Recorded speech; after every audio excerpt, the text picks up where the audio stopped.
Welcome back to another episode of the Boss Juice podcast. Today we have Jeff Hancher. Jeff is an entrepreneur, a businessman, a coach, a leader. But one of the most interesting things I think about you, Jeff, is that you work with a lot of different leaders in the business industry, and different business leaders. So I have to ask, what is, out of all the leaders that you talk to, what is the one thing that you think makes them all stand out? If I'm thinking, when I think of leaders that stand out, I think of leaders that I've had. I feel like, I guess I'll start by saying this. Passive leadership is never respected. They're doormats. They're liked but not respected. Aggressive leaders, they can get great results, but they lead by intimidation and they drive compliance versus engagement. The sweet spot is the assertive leader. And this is the leader that does a great job balancing heavy deposits with heavy withdrawals, meaning they earn the right to hold people accountable. And there's a difference between being a boss that people report to and being a leader that people don't want to let down. When I think of the greatest leaders that I've been around or the greatest leaders that have impacted my life, they were people that I didn't have to work for, but they were people that I didn't want to let down. So I would say that's the attribute. And that means being willing to make big deposits to help people grow and reach their potential and earning the right to have the tough conversation. And it's not seen as aggressive stick. It's certainly not seen as passive and fluffy, but I'm doing this because I care. When you reach that level of leadership impact, people want to serve you, they want to follow you, and they don't want to let you down. It takes a lot of work, but those are the leaders that make the biggest impact. Yeah. And that's powerful because I think that leads to retention. No question about it. Yes. 100%. It's because people want to work there for you, not necessarily because of, you're paying them, but because, they respect you or respect the leader. Yeah, that's right. The ice cream socials on Friday, the ping pong tables in the lunchroom, I'm not telling you to get rid of them, but they are not working for retention. It is leadership, full stop. Everything rises and falls at the hand of leadership. You show me a company that has a great leadership culture, I'll show you a company that is setting the benchmark for retention of great employees, but also attracting top talent. Right now in the business world, especially for entrepreneurs, one of the biggest challenges that they're having is building great culture through retaining top talent and attracting the talent they want into their company. Your best recruiting and retention tool that you can invest in is leadership. It's not money, contrary to popular belief. It's not benefits. It's not retirement. Now, you need those things to compete. That might get people in the door, but it won't get them to stay because you're only as good, you'll only keep them as long until they find the next best thing. Mm-hmm. And there's always somebody out there that's willing to pay a little bit more or put a little bit more in the 401k. But I have found it to be absolutely true that people will stay for a great leader. Because I think what people really want is they want to be better. They want to be developed. Whether people really know this, they don't really want to make more money. They want to build wealth. Making money is putting your name out there on LinkedIn and putting the circle open to work. I can go make more money in 48 hours.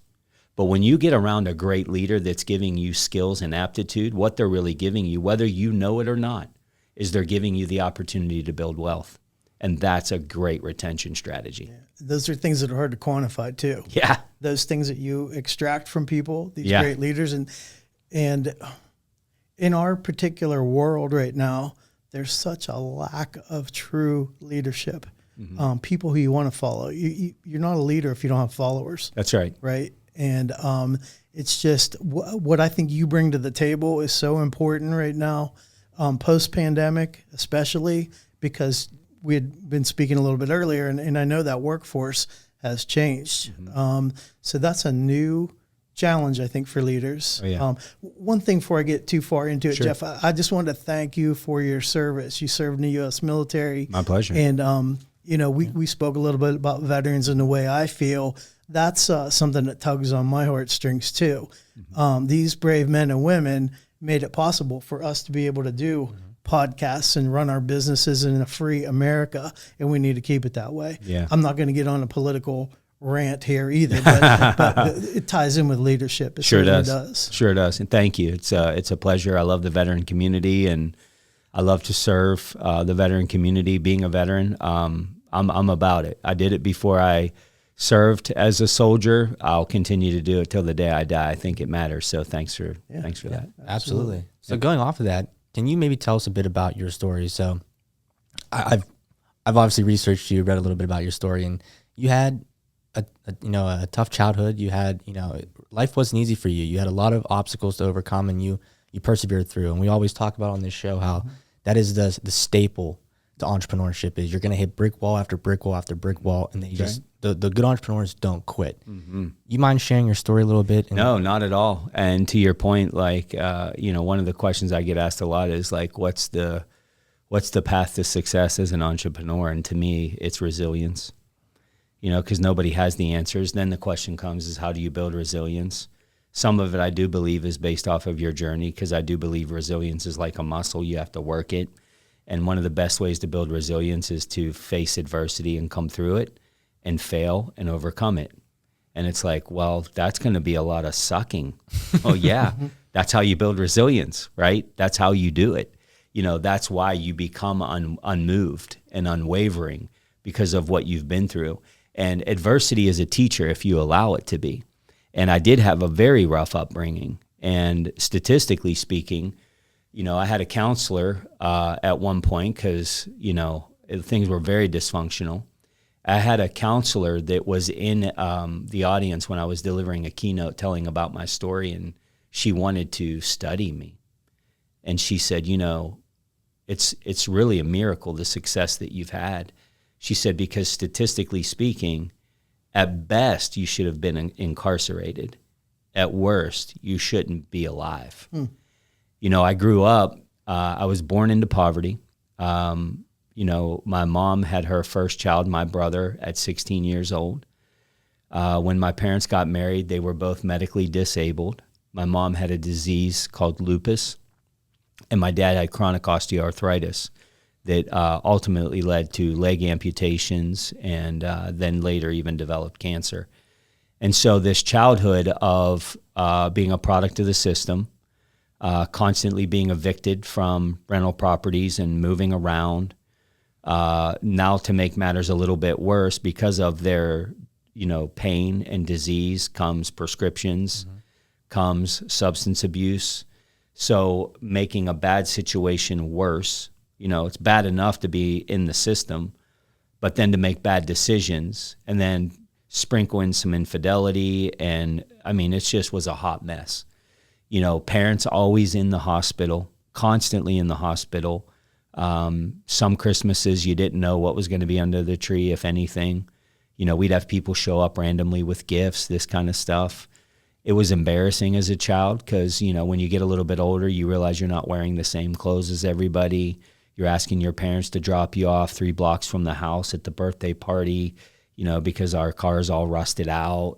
And it just sucked. It just sucked. And I remember in 3rd grade once being at the welfare office with my dad, and he was petitioning them once more to get food stamps, which would have been a significant benefit to us.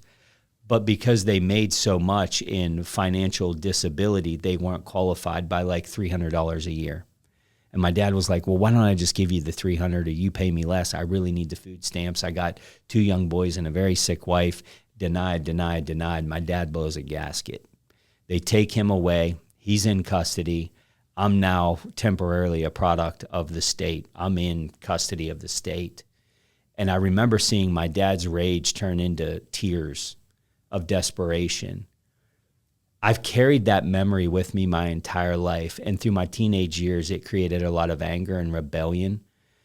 But at some point, something twisted to where I said, I'm not going to let that be my story. That's not going to be the story of my kids. The problem was I didn't know the path forward.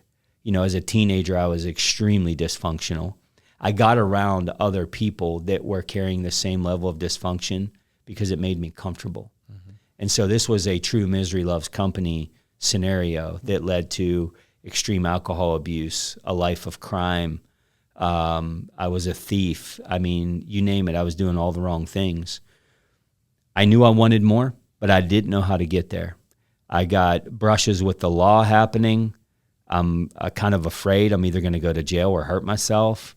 I graduate from high school, and I'd love to tell you I'm a U.S. patriot, and that's why I joined. But I was running from something, not to something. And that's why I joined the military. And that began the journey ahead. I believe if it wasn't for what the military did for me, I definitely wouldn't be who I am today. You know, they made me a man. You know, they taught me how to respect people. They taught me self-discipline. You know, I had some of that growing up through sports and boxing and different things like that, but it really revolutionized who I became as a man, and I carried that later into my corporate career. I was listening to some podcasts. Jeff, what's your podcast called again? I'm sorry. The Champion Forum Podcast. All right, you guys gotta check them out. One of the things that you mentioned in a couple different podcasts I listened to was timing. Mm-hmm. And I think just based on the story that you're unfolding for us, timing was everything. You could have curled up in a ball and punted and said, my life sucks and this is it. Yeah. But you decided, hey, that little turning point, what was that? That little coin flip, mind flip, whatever it was. How did that happen? I would tell you it was meeting my now wife. Wow. That was the turning point. And when I met her, it created purpose. So we're dating. She's my girlfriend. I'm like, when I met her, I was making $6 an hour at a refrigeration company answering the phones. You could have tried Target for $4 more. I mean, right? I mean, come on, right? Different story. Right. But it's like, I was such a loser and didn't even realize it. I didn't even realize how big of a loser I actually was because, you know, at 19, 20 years old, like, you're just trying to be cool and fit in and find the next party kind of thing. And, you know, I wasn't thinking about, like, being a man and having a home and raising, like, it wasn't, I mean, that was going to happen, like, a long way away. I don't got to really worry about it. You know, I'm now in reserves in the military. I'm not active anymore. And I meet this girl on a blind date, and it gets serious. And I'm talking about, like, I think I want to marry this girl. But then I'm like, I got to buy a ring. Like, those things are expensive. And then we got to find a place to live. And I wanted the best for her. But I'm like, guess what? Like, if I'm going to get married, that means I'm probably going to have kids someday. And I'm not saying, like, if you wear Air Jordans that you're like something special. But I can tell you, as a 5th grade kid, not wearing them sucked. It doesn't make you a better player. It doesn't make you a better person. But I'm like, man, I really want to give my family a life that I didn't have. And my parents are still alive. And now I'm an adult. Now I can do something about this situation. Mm-hmm. I don't want my mom to have to cut a pill in half ever again because she can't afford a copay on a prescription. I believe that when there's 3 pillars that can get people from where they are to where they want to be, one of those is accountability. The second piece is improvement, self-improvement. And the third piece is engage your motivation. Simon Sinek says it like this: people will work for their what, but they'll die for their why. And I think that was the turning point, is when I came to this conclusion that this is no longer about me. There are people that are counting on me to win. And there was a fire ignited in me that I was willing to die on the field to make sure that these people that I cared about most were not going to suffer the way that I did. And I didn't know what to do. I had never read a book until I was 22 years old. If it wasn't for Cliff Notes, I wouldn't have graduated high school. Like, I hope that gives somebody hope listening, right? Like, I was a hot mess, but it was this engaging of motivation that said, I'm just ready to run. Mm-hmm. Thankfully, I got pointed and fell into the direction of some great leaders, which is why I'm so passionate about leadership, because it began to transform me. Yeah. So going off that though, too, you know, talking about leadership and, you know, entrepreneurs specifically, connecting those two together. You said the 3 pillars are accountability, improvement. What was the last one again? Engage your motivation. Engage your motivation. I think that's interesting because I think entrepreneurs in general, just speaking from my experience, like, you start a business and you're passionate about whatever it is that you want to do. And it starts to grow, you get excited, you hit some roadblocks, but you keep pushing forward. And then you get to this point where you start hiring people, maybe you have some employees, and you realize, oh, I have to have accountability on myself because people are dependent on me. Mm-hmm. Personally speaking, when you're telling that story, like a turning point for me was like, oh, I have payroll and, people depend on me. That's right. To actually make a living. Mm-hmm. And so going off of that, in your experience talking to all these different leaders and entrepreneurs, do you see that, do you believe that the good leaders are accountable, and do they hold other people accountable? The great leaders are.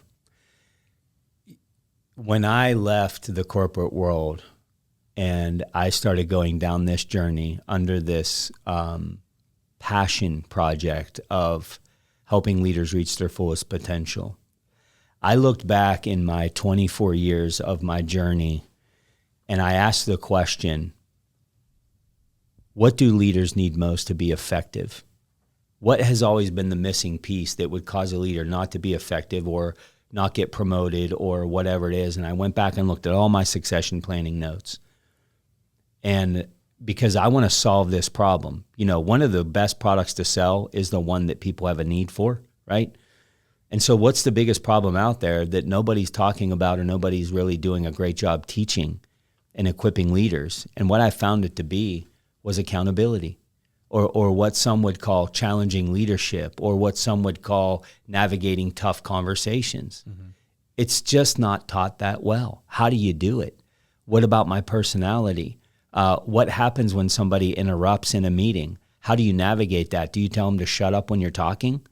How do you even navigate that when somebody just chimes in? That's the dumbest thing I've ever heard in front of the entire group.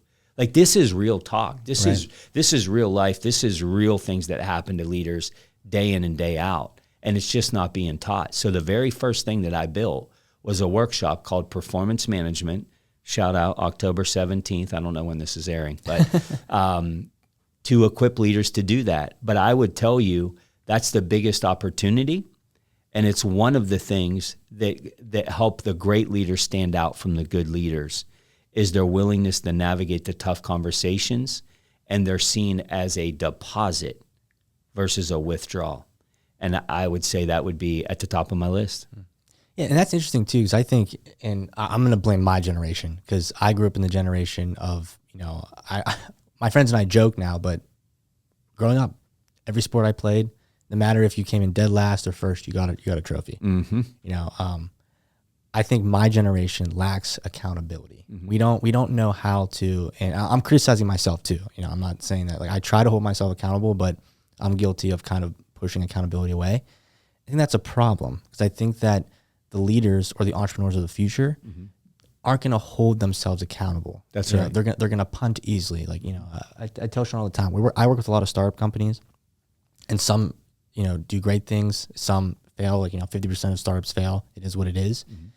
But I see a lot of kids give up too early because they just don't have that, like, I don't know if it's the accountability piece or the resilience piece, but I'm just curious to your thoughts on mm-hmm. the younger generation and the leaders or the entrepreneurs going forward. That's a great question.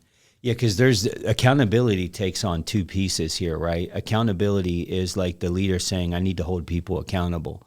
And that is absolutely necessary in leadership. But the thing in the three pillars of getting from where you are to where you want to be, it's personal accountability. It's what you do when nobody's watching. It's what you could get away with and nobody would know but you. That's real accountability. Mm-hmm. That's the conversation that you have on a cold pillow right before you fall asleep in your own mind, that kind of accountability. And I'll tell you a story about this. I was wanting to become a salesperson, and sales was where I wanted to go. I'm a truck driver. I want to go into sales. I thought I had the charisma. I thought I had what I needed to be a good salesperson. I go to the interview. The sales manager asks a question, which was, tell me the 6 steps of a great sales process. I had no clue. The interview lasted about 5 minutes, and he said, "You're not even close." And he gave me some things to read over and how to prepare. A week later, I hear a radio ad for Dale Carnegie sales training, downtown Pittsburgh. And I'm like, well, if I want to make something in my life, I better go figure out how to sell. It's a $2,600 course. I have $2,500 in the bank, and I got to save another $100 to figure out how I'm going to get to this 12-week course. I'm a truck driver. I'm a blue-collar truck driver picking up dirty clothes. I worked for Cintas Corporation. But I want this breakthrough in sales. So I get the money, I pay it. I literally put my entire life savings into this 12-week sales program. Invest in your success, right? That's what they told me. That's what I'm going to do. I show up to the first class in the best pair of Dockers and polo shirt I could find in my closet. And I show up to this class, and there's people wearing like suits, and they're talking all business jargon, and I'm like so intimidated. Imposter syndrome kicks in. I hated every single minute of being in that room, and I decided halfway through that first class, I'm never going back to this place. Screw it. I don't care. They can keep my money. If this is what sales is, I don't want any part of it. You know, it was crossing the Fort Pitt Bridge, literally going into the tunnel, that flashback of third grade in the welfare office hits me. I'm thinking about my kids that I haven't even met yet. And this accountability piece comes up of, yeah, go ahead, punk. You've always ran from the hard thing. You know, but this, like, I'm not going back there. This accountability of, I don't care what it takes. I'm going to go through the next 11 classes, and I'm going to do whatever I need to do. If I never get the promotion, I can at least show up. Why? I would be letting my now wife down. I would be letting my parents down. I'd be letting my kids down. There has to be at some point in your life that you have enough self-discipline to give up what you want now for what you want most. What I wanted now was get out of the discomfort. I don't want to feel like a moron. What if they find out I don't have a college degree? What if they find out I grew up in poverty and I'm not as cool and polished as they all are? I had to overcome that because it wasn't about me. Quitting on myself was something I was great at. But now it's not about me anymore. So I had to have this internal accountability. And I went to one of the sales reps in the office that was the best sales rep we had. And I said, I need help. I need help. And what I didn't know was happening in that moment, but I'm a believer in it now and I teach it, and it's transformed my life, is this concept of get around people that have been where you want to go. And Paul was that guy for me. And he said, look, go back to the class. I'll help you figure it out. On week 12, we have everybody has to present, and they vote on the best presenter, and I end up winning the award. They called the GM at Cintas and said, this dude, this Hancher guy, this guy is amazing. And he's like, hey, who sent you to the sales class? I said, I did. I heard an ad. He reimburses the tuition, and I'm promoted into sales in the next 30 days. And the rest is history. That's so cool. So the story there is this, not, hey, listener, if you didn't catch it yet, I'm awesome. Like that's not the story. The story is like, I know how it feels to feel inadequate or not want to do it or be uncomfortable. But I will tell you it, and we've heard it. It's become cliche, but it's so true. It is in the discomfort that the growth happens. Mm-hmm. You know, I had a boxing trainer once that said this word to me. It stuck with me. He said, "You're either gonna sweat in the gym or you're gonna bleed in the ring. But either way, there's gonna be pay. There's gonna be pain. So we might as well sweat." And then here came up, down, up, down, up, down, right? And it's like you're gonna pay one way or the other. Yeah. And when there's people counting on you, this fire of accountability should bubble up in you to a place that you're like, I would rather die than lose. Mm-hmm. There's something about ultra successful people that they compete. They hate to lose more than they like to win. I was just about to say that. I was like, I have had multiple people that I admire that I want to, if I could be them in, 5-10 years, that mentality they have is they hate losing. They don't want to lose. Yeah. That's my generation. So I grew up in what I consider one of the best generations, 70s and 80s kid. You rock and roll, and you don't fear anything, and you're driven to win.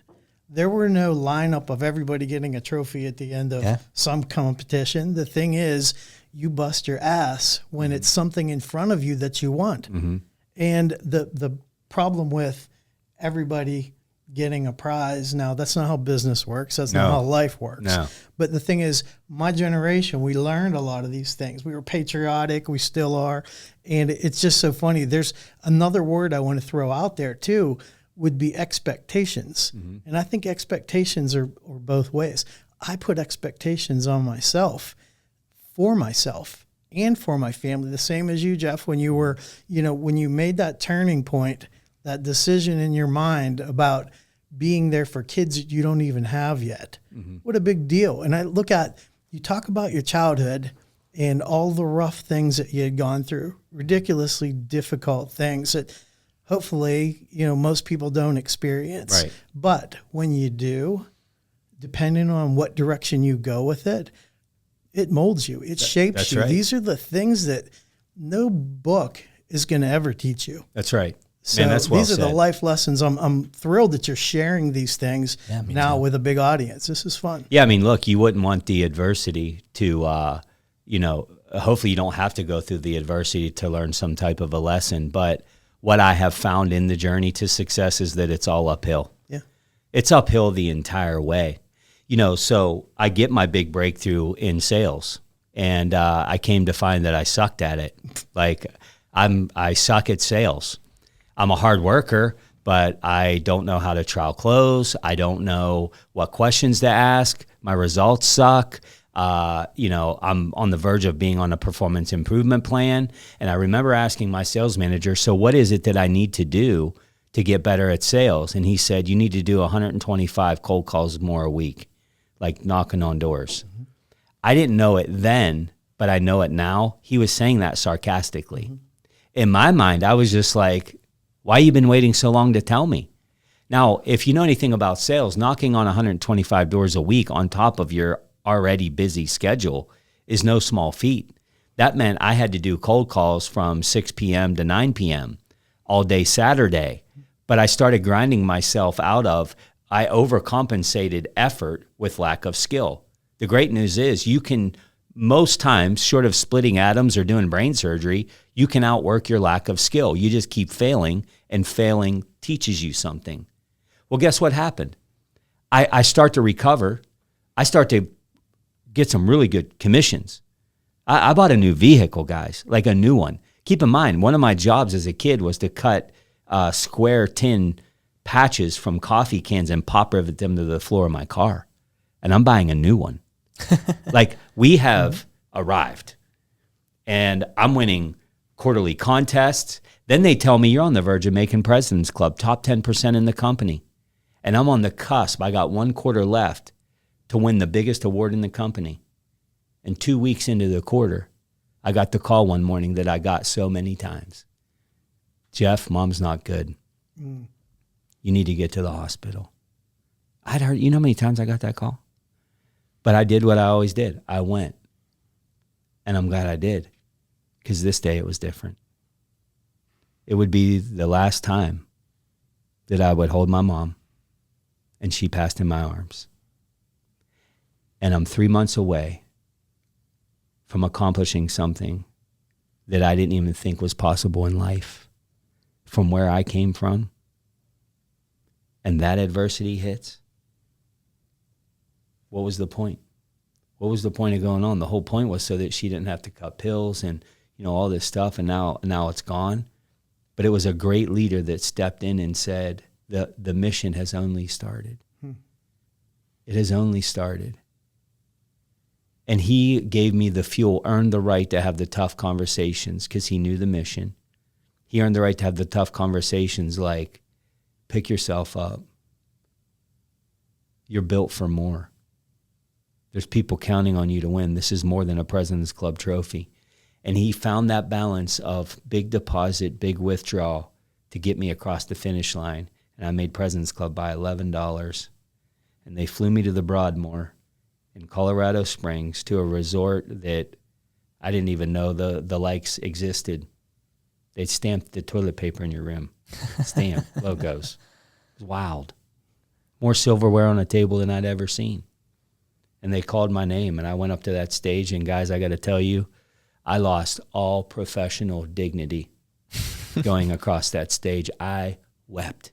I cried. There was snot running down my face, and it wasn't because of the award or the Broadmoor or the money.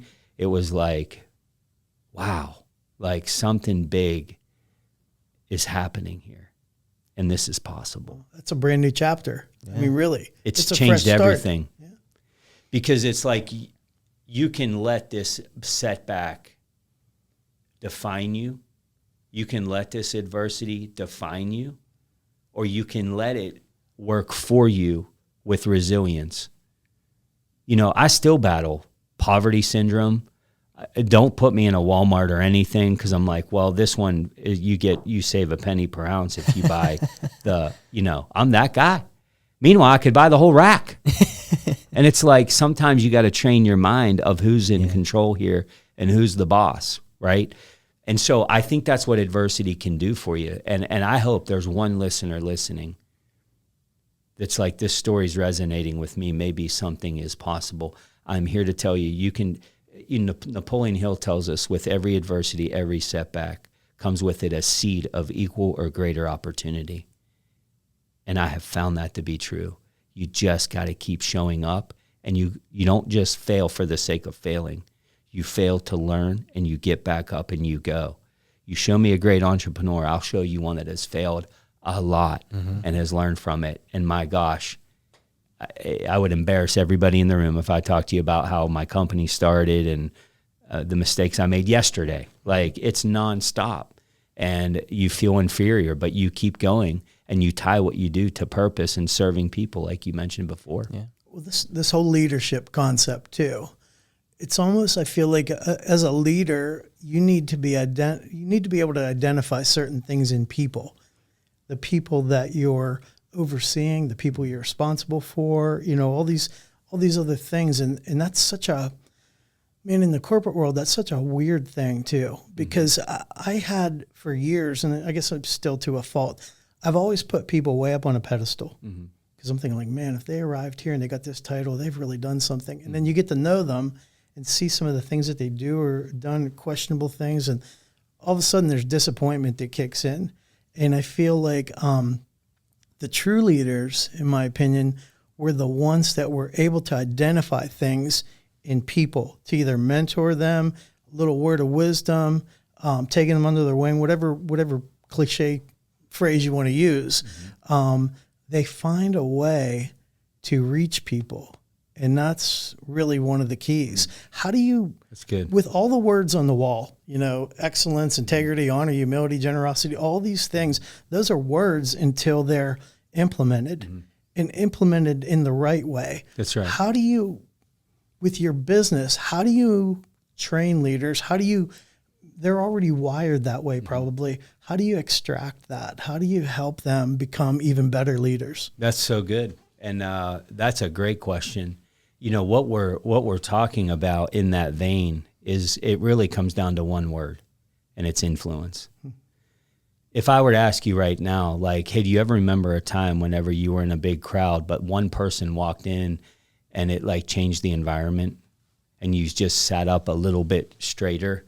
You did that most likely out of honor, respect, those kind of things. Those are the kind of things that when people enter the room, there's a reason why the environment changes, or they enter the room and it gets quiet. We see that. There's 5 authority types that are in play with every leader, and we need all of them. They're all valuable. We need all 5 because they all have their place. But there's 2 authority types that carry the greatest amount of influence. And here, we'll do a little quiz before I tell you what they are. If you were to think of like a Martin Luther King, he didn't have an org chart.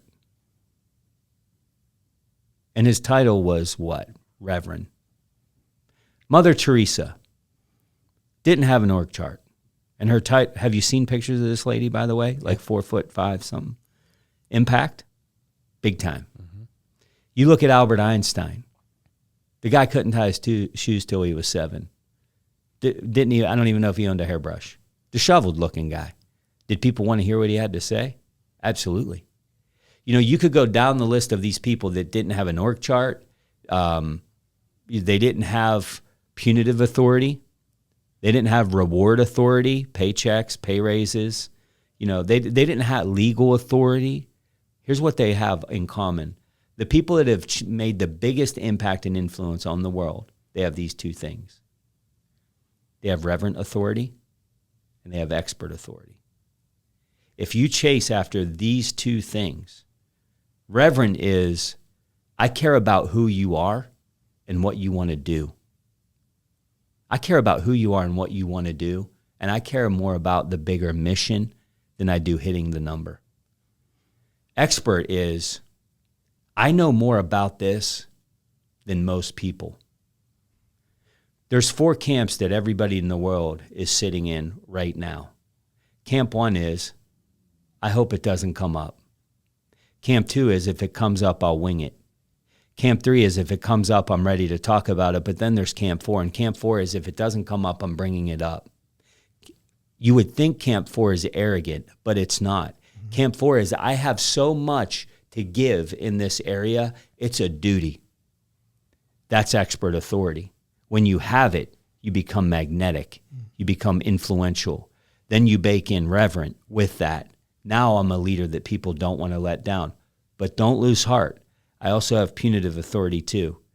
Because if I go too far one way, I'm taken advantage of. It would be like having speed limit signs and nobody ever gets a ticket. Mm-hmm.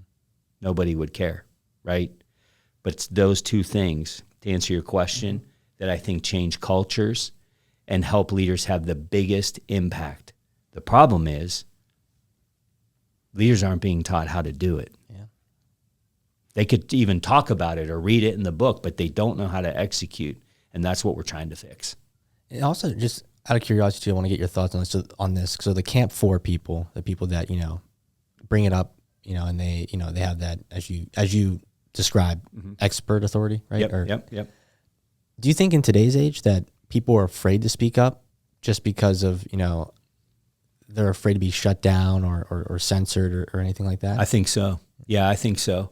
I think there is a piece of this play it safe. Mm-hmm. Right. Now, look, I think there's some gamesmanship that goes along with building a brand or, you know, whatever. But, and I get a lot of criticism, you know, from one camp or the other camp. I get tons of criticism, which is a good indicator that something good's happening, right? But I do feel like the best way to build a brand is to be authentic and move in who you are. I think that has been jeopardized a little bit, but I'm never going to apologize for what I'm passionate about. And I realize that's not going to attract everybody. When I first started my company, if you told me like, hey, Jeff, we need somebody to scrub toilets, I'd be like, yeah, we do that. I'm your guy. I can do that and brush your teeth for you if you want me to. Like, I just need invoices, right? Right. But what I found was I had to start following what fulfilled me most and what I could offer of value the most. And what I have found in this entrepreneurial journey is what I say no to is a lot more important than what I say yes to. This helps drive my message out of my mouth as well, which is where I think the authenticity comes. Right. And I think that's so important not to miss when you're building a brand. Right. So, and speaking of, you know, when you first started your business, I think every business owner or entrepreneur that starts a business, they're reaching for every penny or dime that they can. But your story is so interesting to me because, you know, you came from poverty, you kind of fought your way to the top. You were successful at this, large corporation. You're one of the top sales reps. You know, you're performing well. You're making money that you thought you never had, and then all of a sudden, you take this leap into the unknown again. You know, of entrepreneurship, where, you know, the risk of poverty is very high again. You know, what gave you the motivation to take that leap? Man, here it is. Yeah, so here I am. I've been promoted 12 times in 24 years. I've reached a level of senior leadership in a Fortune 500 company without a college degree, that seems impossible. I love the company. I'm in succession planning to be promoted again. My stock portfolio is insane, and the unvested portion that I left behind would make a grown man cry. I mean, but I start this podcast in early 2019, literally just to help some local leaders. And I had never even listened to a podcast episode when I launched my own. Never. I would just be, taking red eyes and city to city, traveling the corporate life. And I would just come home and I'd go to the studio and I would just say what I thought I took it for granted. But then I start winning some awards from Apple iTunes, and I didn't have a social media, and a friend was like, you probably should since you're winning awards and people are listening. So then I started getting DMs and people were asking for services. And so I started a side hustle doing it literally on Saturdays. I'd run here or run there, and then I loved it. And then I would get messages, what you taught me worked. Then I'd get messages, crazy enough, things like, I don't think my company would have survived if we wouldn't have been taught this. And I'm like, oh my gosh. I felt so compelled, like, I think this is what I've been put on earth to do. But I surely wouldn't leave this behind. What are you, crazy? Don't you remember where you came from? Don't you remember the welfare office in third grade? Don't you remember all the cutting of pills? Don't you remember cutting the coffee squares out and riveting them to the floor? You're going to take the chance of going back there again? Have you lost your mind?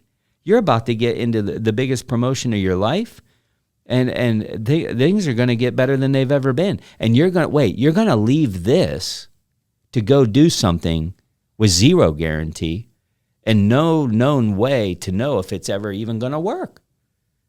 This is insanity. But my heart was saying, you got to do this. You're going to regret this. If you were at your own funeral looking down and didn't do this, think about all the lives you could have impacted. Think about all the leaders that you could have empowered to maybe make real change. Think about all the leaders that have changed your life, Jeff. What if they weren't in your life? You wouldn't be who you are today. And you're going to rob leaders of this gift to help other people get to their fullest potential? This is what you're supposed to do. Yeah, but this is crazy. Look what I'm giving up. I board a flight in Atlanta. I'm contemplating leaving. I'm still at Cintas. I board a flight. We're not even at cruising altitude. I'm sweating through my suit, thinking about this decision. I'm talking like I'm running a marathon sweating. My heart is palpitating. I get nauseous. I'm either going to crap myself or throw up or both. But it ain't going to, whatever's about to happen is not good. We're not even at cruising altitude. I get up out of my seat and head to the bathroom. And they start screaming at me, get back to your seat. Next thing I know, I wake up in the aisle. There's ice bags all over me. And they're talking about, I think we need to land the plane. And I'm like, hang tight, I'm back. I feel really good, actually, at this point. And they're like, are you okay? And I'm like, I actually feel so much better. And I literally put my hand on my butt to see if I pooped myself, right? Because I'm like, something bad had to have happened here, right? And they're like, you passed out and had a seizure. I'm like, what? Oh my God. So I land, go to the doctor, and they're like, good news is you're perfectly fine. The bad news is, if this happens again, the likelihood of a stroke at your age is really likely. Is there anything stressing you out? I'm like, well, yeah, actually. And the doctor was like, look, the best advice I can give you is make a decision fast. Whatever that is, make a decision and find peace with it. Next day I went to work and called my boss and said, I don't know how to tell you this. I literally don't know how. I'm leaving. He busted in laughter. Where's the cameras? Literally, like, I was the guy that started out as a fill-in truck driver that was a senior leader. My face was on posters. I was at college campuses parading around what's possible. And I'm on the verge of being promoted again. as an executive in a Fortune 500 company, and I'm quitting. And he's like, yeah, right. You're not quitting. He's like, then he knew it was serious. And he's like, you got to call the senior leadership team. And I said, listen, it would be a waste of everybody's time. There's nothing you can do to keep me. Not literally nothing. You don't have enough money. You don't have a big enough office. You don't have a big enough house. You don't have a big enough jet that's keeping me here. I'm out because this is what I'm called to do. And with that, I went into a grieving process because everything I knew was gone. And I didn't know what to do. And guess what? 2 minutes from the world shutting down from a pandemic. Yeah. I think the pandemic saved my legacy, honestly, because at that point, I was so mentally drained and exhausted and scared, I probably just would have went back. But everybody was being furloughed and laid off, and it was like, all right, you got to figure it out. And that's when I built the State of Readiness keynote and started doing it for companies virtually for free, 10, 15 times a week for free. And I would hit them up on LinkedIn, do LinkedIn video prospecting and say, you have nothing to lose. And I would do this. And communication is a gift that I have that I wanted to give to the world in a time that they needed it most. Find the biggest problems, fill the problem, serve people. That's a great business model. And in my case, I had to do it for free. What was I going to do? Say, trust me, you're going to love this. It's going to be worth every bit of $5,000. And believe me, you're going to love it. I can't market myself that way. People got to feel the impact. They got to see the tangible evidence of the impact I can make in a room on people. So I did it for free. Slowly but surely, as the months went by, hey, I remember what you said and what you did. I went to your website, or I started listening to your show. I saw you do leadership training. Can you tell me more about that? Now the invoices started coming. Now the brand started to build.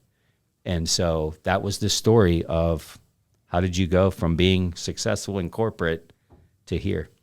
Wow. So if you were thinking about starting a podcast, listener, start one, because who knew, right? Right. So nothing like a little in-flight near-death experience. Oh, my to help gosh. Press the reset button. Yeah, it literally could have killed me. Goodness. It was a vagus nerve thing. I don't know much about the body, but the vagus nerve just got inflamed. And they said, you literally could have had a stroke right there. And See Inside Out.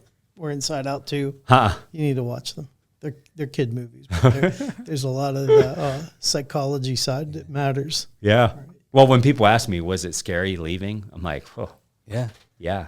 almost embarrassingly so. But I think that's important for our listeners to hear is that, and I had shared this before we started how, my story is I had friends whose parents own businesses and I correlated into, you start a business and you make money. And oh, yeah. But the risk and the stress of taking that risk to start that business literally almost cost you your life. I don't think people realize. It's crazy. Yeah. I'm sitting on the Penn State campus. My son's a senior in high school. I've made the decision. I'm sitting on the Penn State campus and they're like, okay, the next stop is financial aid. And it hit me. I don't have a paycheck. I don't have credit, actually. Is this going to cost my son his college education? What have I done? Mm-hmm. Have you lost your mind? What are you doing? All this stuff, it's just fear after fear after fear after fear. Then there's the whole other side of the pendulum. So there's people listening right now, guaranteed. Fear's holding them back from what they're supposed to do. Yep, 100%. Then there's the other pendulum of YOLO. Go for it. No, don't. There are people that you have no business starting a company. And that's okay. Mm-hmm. That's okay. Being an entrepreneur and being my own boss and creating my own schedule, it sounds so sexy and cool. But if you're not built for that, it's good to know because it is the hardest thing I've ever done in my life. It is hard work. And that's not to say, well, unless you're built like me, you probably shouldn't do this. No, I'm not saying that. I don't even know if it's going to work for me. This thing may crash tomorrow for all I know. But what I am saying is that I think too many people jump into the world because it's trending. Mm-hmm. That's not a good reason to make any decision. Do your homework. For me, it was starting a podcast. Okay, well, people want to listen. Start doing work on Saturday. Feedback's pretty good. What am I doing? I'm testing the market. Just because you make the best apple pie at the family reunion and won the blue ribbon at the county fair doesn't mean you should start an apple pie company. At all. I'm not saying you shouldn't, but there's things that you probably need to do in between to figure that out because the risk is really, really high. It's really, really high. And we help entrepreneurs or potential entrepreneurs do that. Yeah, that's awesome. That's probably a good segue into, some of the things you believe are important for entrepreneurs, our primary audience. And you shared a lot of really great information too. And even like that illustrative drawing the line in the sand, you got to make decisions. Yes. You got to, and then you got to live with whatever decision you make and make the best of it. The thing is, you had special wiring, and I think there was confidence and expertise and a lot of things, but you had this hunger and a drive to do these things. And so you want to ask the question about the words? Yeah. Let's do this. Yeah. So Jeff, I know I know you got a meeting come up here, so we really appreciate you coming on. Sure, and, it's been a pleasure. Yeah, and I have to say, we've had some amazing guests, but I think your story really, in particularly, highlights what Sean and I are very passionate about. That's about awesome. Highlighting entrepreneurship and the rough road to success, and even after you hit success, hitting those walls and continue to moving forward. So I just want to say, yeah, man, I really appreciate you sharing your story. If it helps one person, it's worth it. Yeah. No question. Thank you. Yeah. So before we wrap up the show, there's always one question that we ask every guest. And that question is, if you could give one word of advice to a young entrepreneur or someone who wanted to start a business, what would that be? Find great mentors. Mentoring has changed my life. This concept of getting around people that have been where you want to go, it is critical. It is critical. There's two things that will change who you become in the next 5 years: what you consume and who you surround yourself with. Full stop. Yeah. That's it. Knowledge can be fleeting. Matter of fact, I would tell you that knowledge can take on a form of procrastination. Think about that for a minute. Well, I got to go to the next seminar. I got to listen to the next podcast episode. I got to read the next book. As soon as I go to the workshop in Miami, then I'll be ready. You know what, though? There's one in Colorado. So we can put all this on social media and fool the world that we're making progress. But progress doesn't even begin until there's execution. Mm-hmm. You can have all the head knowledge in the world. It's not going to make you a great entrepreneur. Now, it should get you closer to Camp 4 because we can't be ignorant. But knowledge alone is not the ticket to success. Knowledge and bolting on experience, that's the ticket. Because if knowledge alone was the ticket, we would have college graduates, doing startups and killing it. And some do, but it's rare. Mm-hmm. Why? There's a level of experience. And so for me, it was getting around guys like Tim Elmore and, Paul Martinelli and Mike Weinberg and building a network even here in the Pittsburgh market of amazing entrepreneurs. That's why we built the Jeff Hancher Executive Mastermind, was for that reason. We need to get around other people that have, a matter of fact, I said this to the group yesterday, if you were to put all the years of combined failure into this group of successful people, it would probably outpace most communities. Yeah. But it's like, I will tell you, that helped me so much because I figured out the corporate thing, and I did that through great mentors. But now this was a whole new world. There was a lot I didn't know. The first couple invoices that I got, here, I'm going to get real vulnerable. It was through Venmo. Venmo me. Mm-hmm. I didn't even know QuickBooks was a thing. That's how elementary. When I tell you I didn't know what I was doing, legit. What's the one on Facebook, the payment on PayPal? PayPal. I had a couple people pay me on PayPal. I had a lady hand me a wad of cash for a keynote. I'm like, I don't know, just give me cash or write me a check. I didn't know anything. But there are people that do. And you find great people. You find ways to serve your mentor. Let me stress this. You know how much time I have to mentor people? Little to none.